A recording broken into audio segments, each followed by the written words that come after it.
Hey, it's Joe from AM590 here inside our ESPN Omaha studios. And today, obviously day 2 of Big Ten Media Days, which means Nebraska's turn to take center stage. And number one topic on everybody's mind, whether it's national media, local, is going to be the dawn of the Mike Riley era in Lincoln. Obviously, a little bit of a personality change from Coach Bo Pelini and his staff, but you can bet that when the national media members, people from other schools get their shot at Nebraska, that the Mike Riley era and just kind of the change for Nebraska at the head coaching position going to be number one on most people's minds.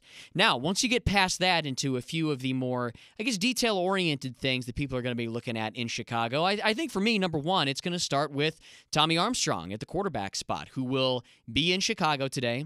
Will obviously be asked a lot of questions about, his grasp on the new offense. Does he expect to be the starter week one? Is he going to be able to hold on to that job, or will he be pressed from some of the redshirt freshmen and other guys that are on the team? So I think the quarterback spot and Armstrong in particular will be a big focus for people today.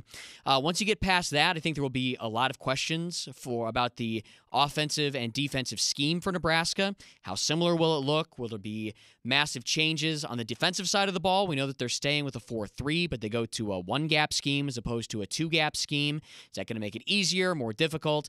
And then on the offensive side of the ball, Nebraska's been more of a running team in the past. Will Mike Riley bring a little bit more of that West Coast flavor, try and air it out a little bit more?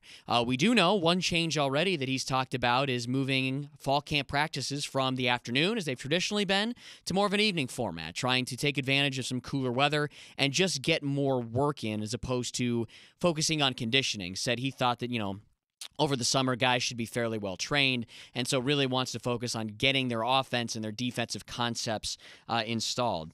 A few other storylines. Obviously, anytime you talk about Nebraska, you're going to be talking about depth at a couple of key spots, especially linebacker, defensive end, and then in terms of on the offense, experienced guys along the offensive line, and also expect Mike Riley to field a lot of questions from various reporters about some of the big topics in college football. Satellite camps, cost of attendance, things like that pretty much all coaches are going to get. But that's what I'm looking for out of Nebraska at Big Ten Media Days. Again, Joe Quinn from The Drive here on AM 590 ESPN Omaha.